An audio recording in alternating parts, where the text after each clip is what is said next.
अस्सलाम वालेकुम स्टूडेंट्स, हमने historical perspective of special education यानी हिस्ट्री ऑफ स्पेशल एजुकेशन का टॉपिक स्टार्ट किया हुआ है और इस हवाले से मैं प्रीवियस वीडियोस में एक्सप्लेन कर चुका हूँ कि हिस्ट्री ऑफ स्पेशल एजुकेशन को बेसिकली हम 7 डिफरेंट इराज में डिवाइड करते हैं। तो अब तक मैं 3 डिफरेंट इराज को डिस्कस कर चुका हूँ, that is the era of exclusion, extermination and abandonment. Number 2, the era of acceptance as a subject of amusement and use, and number 3, the era of prohibition, legal discrimination and witchcraft। ठीक है जी। 4th era है the era of acceptance, sympathy, asylums and institutionalization। जब Christianity का दोबारा रूज आया, renaissance का आगाज़ हो रहा था, रीबर्थ ऑफ यूरोप हो रही थी, यूरोप में नित नए ख्यालात आ रहे थे, उनको अपनी बदहाली या जो शिकस्त आली थी उसको ख़त्म करके अपनी तरक्की की तरफ वो दोबारा बढ़ना शुरू हो रहे थे। तो इसके साथ साथ लोगों के जो नज़रियात थे वो तब्दील हो रहे थे। इसी हवाले से जो स्पेशल या डिसेबल जो पॉपुलेशन थी उसकी तरफ भी रवैया तब्दील हुआ, क्योंकि ज़्यादा जो है ह्यूमनिस्टिक अप्रोच आने लगी, ज़्यादा लॉजिकल अप्रोच आने लगी। तो ये जो उनके साथ सलूक किया जाता था प्रीवियस इराज में, यानी पहले इरा में तो उनको सिरे से या बर्न कर दिया जाता, या पानी में बहा दिया जाता, या ऊंचाई से फेंक दिया जाता, या उनको पैदा होते कत्ल कर दिया जाता, ठीक है जी, कहीं वीराने में छोड़ आते, इस तरह के सलूक किए जाते। दूसरे इरा में उनको एज जेस्टर्स, स्लेव्स, बैगर्स, ठीक है जी, और क्लाउन्स और इसके तौर पर उनको यूज़ किया जाता, अम्यूज़मेंट और यूज़ के तौर पर, ठीक है जी।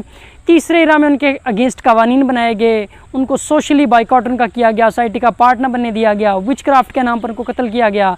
तो इस तरह के जो नज़रियात थे उनके ख़िलाफ़ एक नज़रियात का आगाज़ हुआ और ये सोचा जाने लगा कि ये जो लोग हैं, जो डिसेबल पॉपुलेशन है, ये भी ह्यूमन बींग्स हैं, लिविंग बींग्स हैं और हमारी तरह हैं, लेकिन ये बेचारे मज़लूम हैं। इन पर या तो गॉड्स की तरफ से इनके गुनाहों की वजह से इनकी ये हालत आ गई है, या किसी आजमाइश की वजह से है, या इनके किसी भी बिहेवियर की वजह से, या कुदरत की तकसीम की वजह से ये डिसेबल हैं। लिहाजा ये तो पहले ही बहुत मजलूम है, लिहाजा इनके साथ और जुल्म नहीं किया जाना चाहिए, बल्कि इनकी केयर की जानी चाहिए। तो इस हवाले से इनकी केयर का जो जज्बा था, इनके साथ हमदर्दी का जो जज्बा था वो पैदा हुआ, ठीक है जी।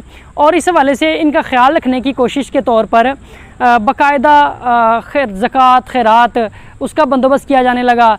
ऐसे पेरेंट्स जो कि अपने डिसेबल बच्चों को पाल नहीं सकते थे, उनकी सोशल सपोर्ट का बंदोबस्त किया गया। इसके अलावा एडॉप्शन के बाकायदा कवानीन बनाए गए कि कोई लोग जो बेऔलाद हैं वो बच्चों को अडॉप्ट कर लें, और ख़ास तौर पर इस बात को तक़वियत दी गई कि अगर वो डिसेबल लोग बच्चों को अडॉप्ट करें तो ये और भी नेकी की बात होगी। तो उसके लिए बाकायदा कानून साजी की गई ताकि लोग जो हैं वो डिसेबल बच्चों को एक्सेप्ट कर लें। तो जहाँ तो ये एक ह्यूमनिस्टिक पर्सपेक्टिव था इस सिंपथी और असाइलम की अप्रोच के पीछे कि इनके लिए पनाहगाहें बननी चाहिए, इनके लिए बाकायदा इदारे बनने चाहिए जहाँ रहकर इनकी केयर होनी चाहिए, क्योंकि बहुत सी डिसेबिलिटीज़ ऐसी हैं जिनको through out the life care की ज़रूरत होती है, तो उनके लिए बाकायदा इदारे बनने चाहिए। इसीलिए हम इसे the era of sympathy, asylums and institutionalisation कहते हैं। सिंपथी यानी इनके अंदर हमदर्दी के जज्बात पैदा हुए इनके हवाले से, असाइलम्स यानी इनके लिए पनाहगाहें जो बनाई गई इनको असाइलम्स का नाम दिया गया, और इंस्टीट्यूशनलाइजेशन यानी इनके लिए बाकायदा इदारे बनाकर इनकी केयर का बंदोबस्त किया गया, पेरेंट्स की सपोर्ट की गई, ज़कात व खैरात का इनके लिए बंदोबस्त किया जाने लगा, ठीक है जी। बाकायदा इनके लिए इदारे बने, अडॉप्शन के कवानीन बने, ठीक है जी।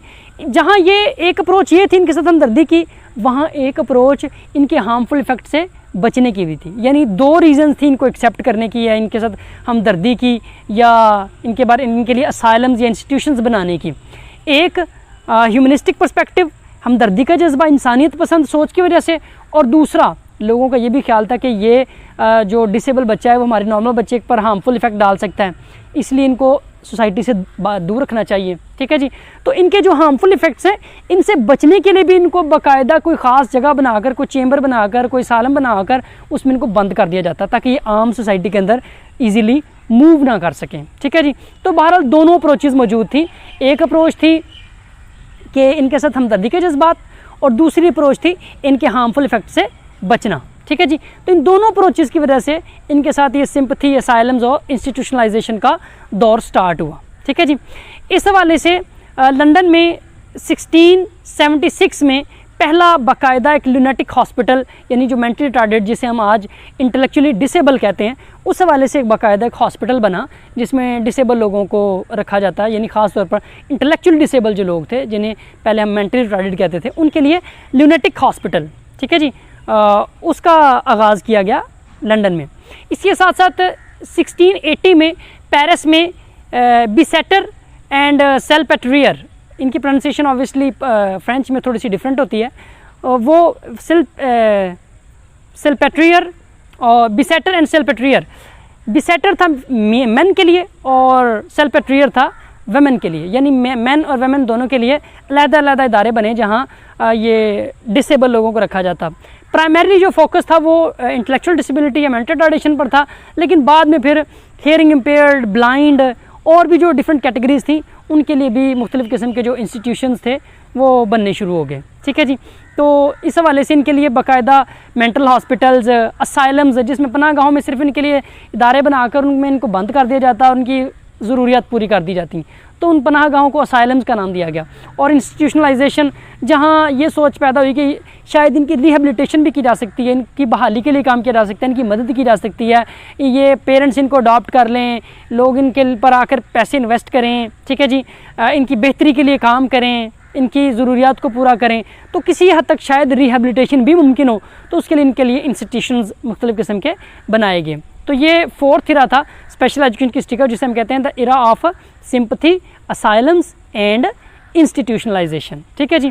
और इसके जो महरक़ात थे वो हमदर्दी का जज्बा भी था और सोसाइटी को इनके हार्मफुल इफ़ेक्ट से बचाना भी था, ठीक है जी।